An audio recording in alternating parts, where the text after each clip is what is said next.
여러분 안녕하십니까. 한국교회방송 이은재 목사입니다. 반갑습니다. 자, 이준석 내일 운명의 날입니다. 이준석 뿐만이 아니라 국민의힘도 운명의 날이 될 가능성이 굉장히 높습니다.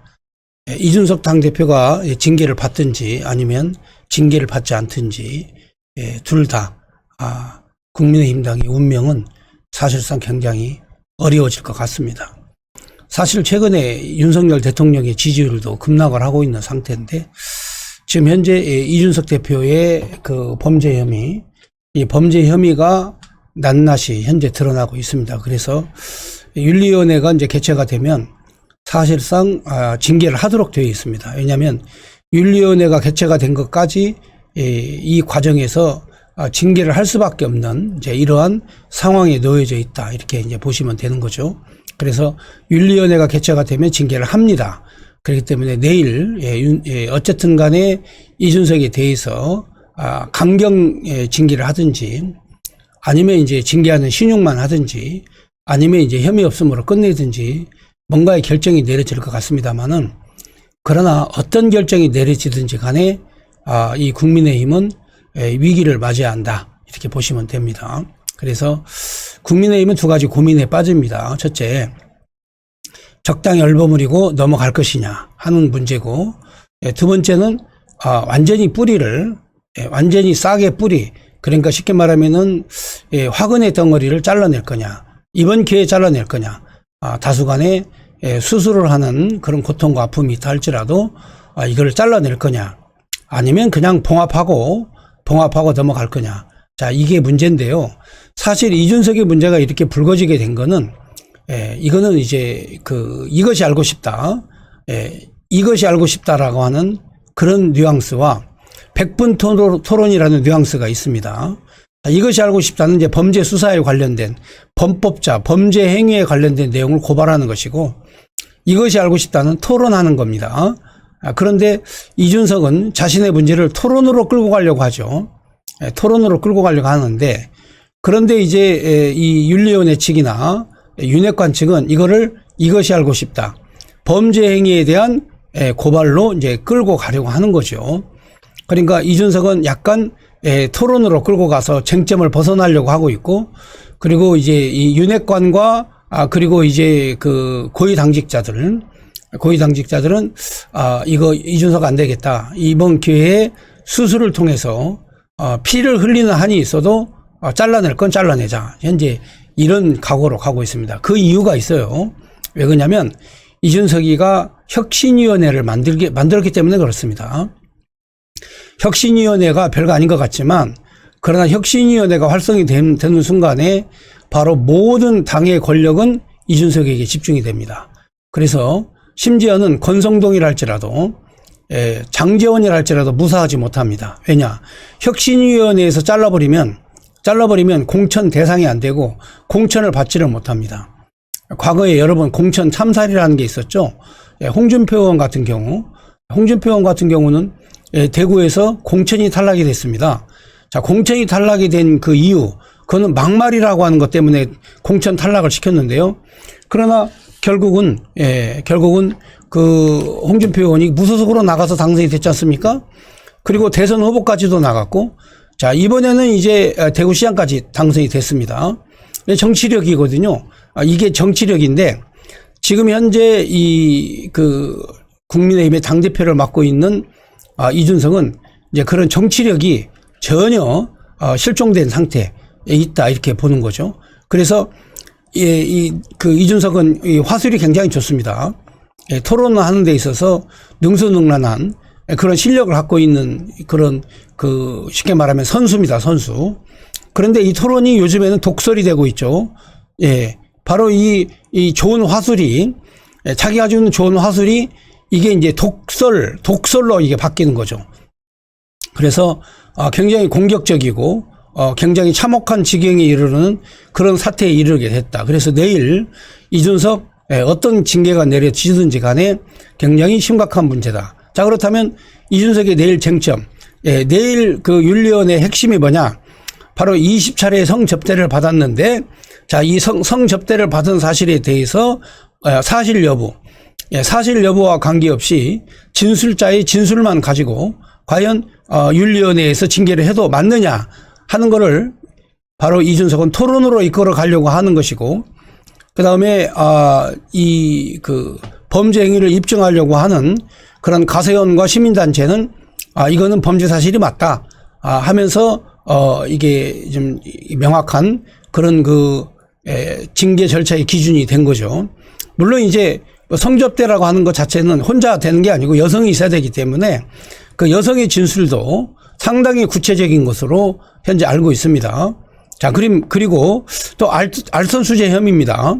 자, 성접대 혐의뿐만이 아니라 알선수재라고 하는 건 어떤 대가를 목적으로 해서 금품을 받는, 그러니까 그 당시에 비상대책위원장의 위치에 있으면서 금품을 받는, 이게 알선수재죠.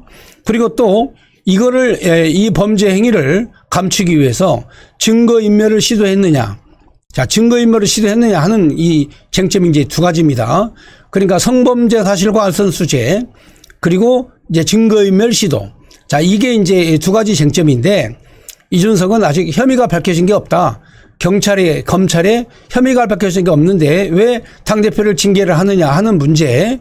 자, 그러나 당대표가 사실 바로 이 혐의에 관련돼서 경찰의 수사를 받는 것만 해도 다 사표를 냈습니다. 여러분, 오거돈도 그랬고 형사처벌을 받기 전에 다 사표를 냈죠. 예, 책임을 지고 사표를 냈습니다. 안희정이도 마찬가지죠. 형사처벌 받기 전에 사표를 냈습니다. 그 다음에 여러분이 잘 아는 손석희. 자, 손석희도 어떤 혐의의 판결을 받기 전에 다 사표를 먼저 냈습니다. 자, 그렇다면 윤리위원회에서 징계 전에 일주일간 시간을 주면서 이준석에게 사표를 내라.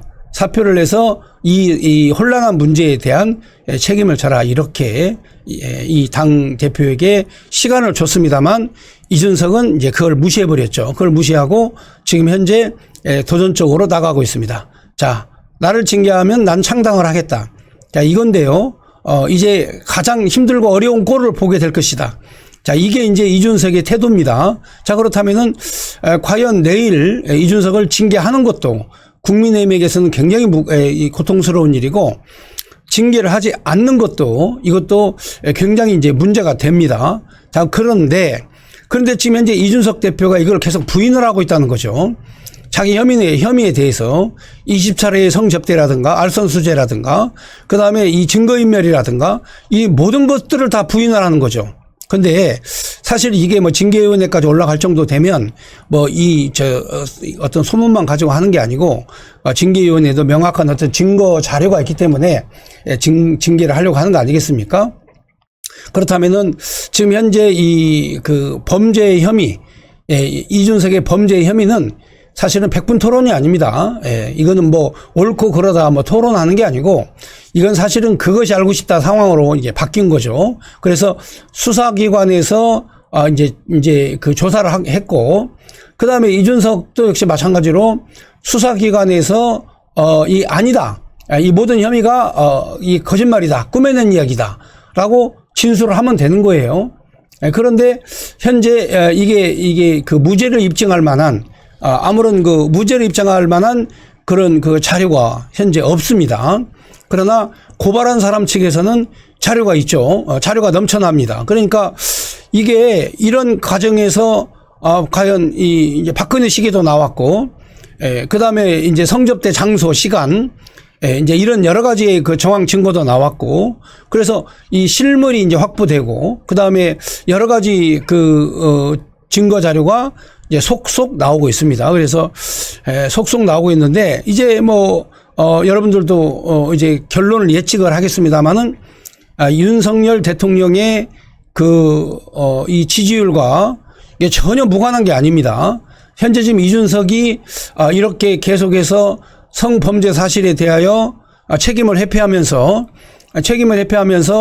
현재 어떤 무혐의를 주장을 하고 있고 끝까지 버티겠다 이렇게 주장을 하는 순간에 윤석열 대통령의 지지율은 그야말로 땅으로 추락을 했습니다. 윤석열 대통령뿐만이 아닙니다. 국민의힘의 지지율도 추락을 했는데 이게 어디까지 추락했는가, 그리고 여기에 대한 책임이 누구한테 있는가. 자, 이걸 한번 보겠습니다.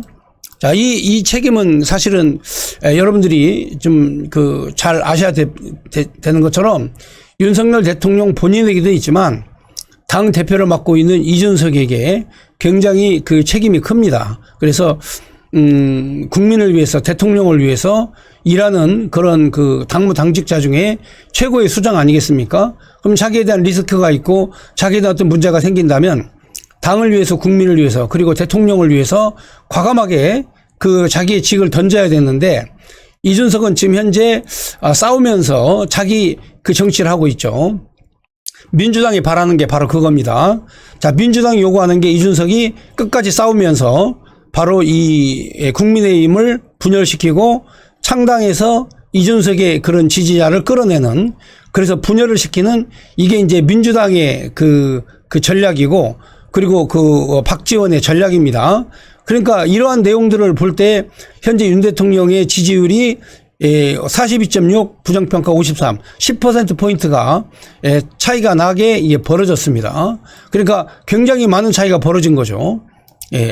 이게 이제 불과 이게 지금 현재 얼마 전에 불과 2달 전부터 시작을 해서 계속 집계를 했습니다만 50%, 53%, 52%, 52%까지 올라갔다가 그 다음에 갑자기 47%로 떨어지더니 계속 추락을 하고 있습니다. 54%에서 이번 조사에서는 이제 일주일에 한 번씩 윤석열 대통령이 대통령 취임하고 일주일에 한 번씩 지금 현재 여론조사를 하고 있습니다. 여론조사 하고 있는데 잠시 오르는 듯 했다가 계속해서 현재 추락을 하고 있다. 이 시점이 어디냐? 이게 바로 윤리위원회가 소집이 되고 바로 이 이준석의 징계에 관련된 문제를 다루기 시작했을 때 그때부터 다 이거죠. 자, 그렇다면 자, 이러한 그 부정적 평가가 현재 지배적으로 나와 있고, 그다음에 이뿐만이 아닙니다. 이뿐만이 아니고 민주당도 그리고 또 국민의힘도 현재 지지율이 동반 지금 현재 하락을 하고 있습니다. 그럼 당 지지율도 여러분 보시면은 당 지지율도 현재 추락을 하고 있죠. 자, 이게 바로 국민의힘의 지지율이 지금 50%가 넘는 상황에서 43%로 줄어들고 있고, 그리고 또 민주당은 43.7%에서 지금 40%로 올라치고 있습니다. 그러니까 불과 3%죠. 이제 조금 있으면 당 지지율도 골든크로스가 될 상황이 굉장히 높습니다. 자, 그렇다면 여러분 이게 뭐가 문제냐면, 이렇게 된 것까지는 괜찮아요. 이렇게 된 것까지는 괜찮은데 문제는 지지율 상승 요인이 전혀 없습니다. 문제는 그렇습니다. 윤석열 대통령이 2달 동안 일을 했는데 김종인의 말에 의하면 그렇습니다. 매력도 없고 비전도 안 보인다.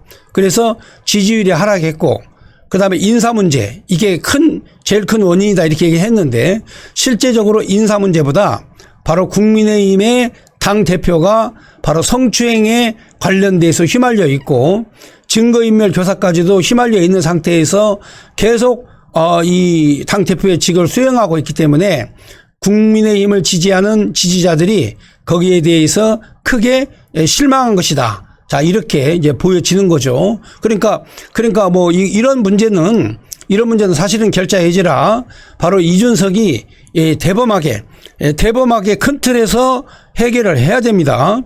그런데 이준석 자신의 마음속에는 현재 국민의힘에는 더 이상 있을 마음이 없다.